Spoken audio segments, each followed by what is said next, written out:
জুবিন গাৰ্গ কেৱল ছিংগাৰ বা চিনেমা বনোৱা মানুহ নহয়। এবাৰ তেওঁ ৰাতি কাম কৰি ঘৰলৈ গৈ থাকোঁতে ৰাতি ছোৱালী এজনীক বৰ বেয়া অৱস্থাত পালে। বেয়া অৱস্থাত পাই তাইক ৰেস্কিউ কৰিলে। তাইক যি মানুহে অত্যাচাৰ কৰিলে সেই অত্যাচাৰ কৰা মানুহৰ এগেইনষ্টত তেওঁ কেছ দিলে। কেছটো তেওঁ জিকিলে। জিকাৰ পিছত সেই ছোৱালীজনীক তেওঁ নিজৰ ছোৱালী বুলি এডপ্ট কৰি ল'লে।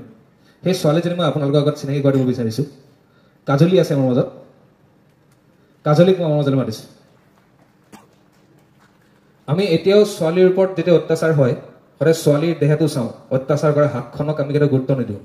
তেওঁ দিছিলে, কিন্তু তেওঁ হাতখনক শাস্তি দিছিলে আৰু অত্যাচাৰ হোৱা ছোৱালীজনীক নিজৰ বুলি আপোন কৰি লৈছিলে। সেইজনী কাজলীক মই আপোনালোকৰ লগত চিনাকি কৰিছোঁ। তাইক মাইকটো দিছোঁ। তই কিবা কবি নেকি? কিবা এটা কওঁ তই জুবিনৰ কাৰণে।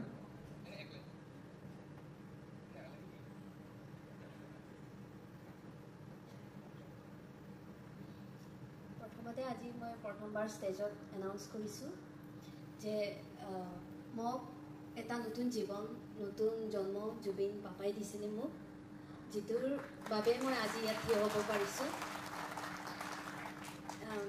এইদিনাখন ই যদি মোক উদ্ধাৰ নকৰিলে মই আজি ইয়াত নাথাকিলোঁ হয়, আপোনালোকৰ ওচৰত থিয় হয়। আৰু তাৰপিছত মোক মানে এডপ্ট কৰি নিজৰ ছোৱালীৰ নিচিনা তাৰ লগত থাকিলে, বহুত দিন থাকিলোঁ। 14 চনৰ পৰা 25 সেইটো বছৰলৈকে, সেইটো বছৰ লাষ্ট জাৰ্ণি আছিলে পাপাৰ। এইটো বছৰে মানে লগ নাপালোঁ, মেছেজটো চলি আছিলে, কিন্তু মানে ভাগ্য নহ'ল মানে লগ পাবলৈ। তাৰপৰা ছিংগাপুৰৰ পৰা অহাৰ পিছত লগ ধৰিম বুলি কথা বতৰাটো হৈছিলোঁ, কিন্তু কপালত নাছিলে মানে। কিন্তু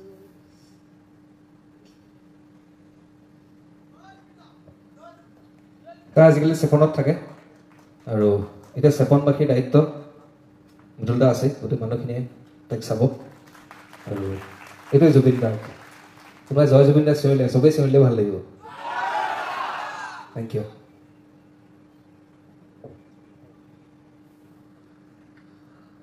আমি